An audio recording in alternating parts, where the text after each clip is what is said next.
হ্যাঁ গো, শুনছো? বলো। আজ কিন্তু ইলেকট্রিক বিল জমা দেওয়ার লাস্ট ডেট। আমি কি করবো? তোমার বিলটা জমা দিতে হবে না? অসম্ভব, আমার দ্বারা এসব হবে না। আমার অনেক কাজ আছে, একদম ডিস্টার্ব করবে না আমাকে।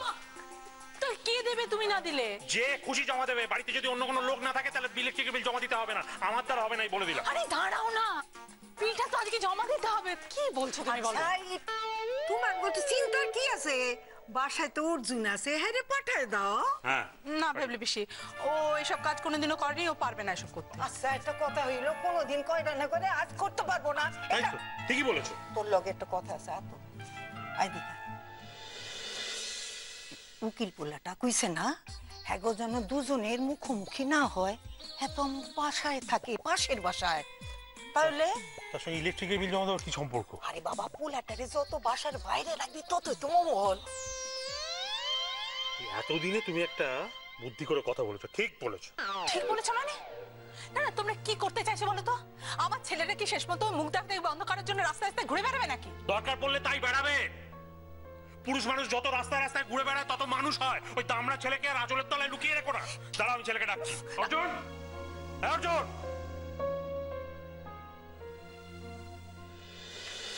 বলো, সকাল সকাল ডাকছো কেন? আমি দোকানে বেরোচ্ছি, আমার সময় নেই। তুই ইলেকট্রিকের বিলটা জমা দিয়ে আসবি আজকে। সত্যি বলছো? তোর সঙ্গে কি মশকরা করছি? ওমা বাবা, কেউ নেই বলে এখন আমার ইলেকট্রিক বিল জমা দিতে যেতে হবে? কি হচ্ছে এগুলো? কোথাকার লাট সাহেব?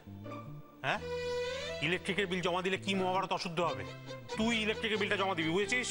কিন্তু বাবা, কোনো কথা শুনতে চাই না। আমি যখন বলেছি তুই জমা দিবি, তখন তুই জমা দিবি। আমি বেরোচ্ছি। মোনা, তুমি যাও। আজকে ইলেকট্রিক বিল জমা না দিলে আমাকে বাসাটা তো অন্ধকার হয়ে যাইব। অর্জুন যা বাবা, সবাই যখন বলছে যা জমা দিয়া। ঝামেলা হয় হোক, দাদুরা জানতে পারলে জানুক। দেখ দেখ দেখ, আমাদের দেওয়ালে না পিঠ থেকে গেছে। এখন কৃষ্ণা দেবী আর মাই বাপ এদের দুজনকে এক করবার জন্য চামচি কি যা বলবি তাই করবো। গুলি গুলি তুলে লুলি লুলি। ঠিক বলেছি না? হ্যাঁ ঠিক বলেছো। আমরা না কোনো চান্স ছাড়বো না, যা যা আমরা তাই তাই করবো। তাহলে আজকে থেকে আমরা সবাই বলতে মনে পড়লো, জানতো তুমি বাইরে কেন এদিকে এসো? তুমি তো আমার মনের ভেতরে বিলুপ্ত একটি তোতা পাখি।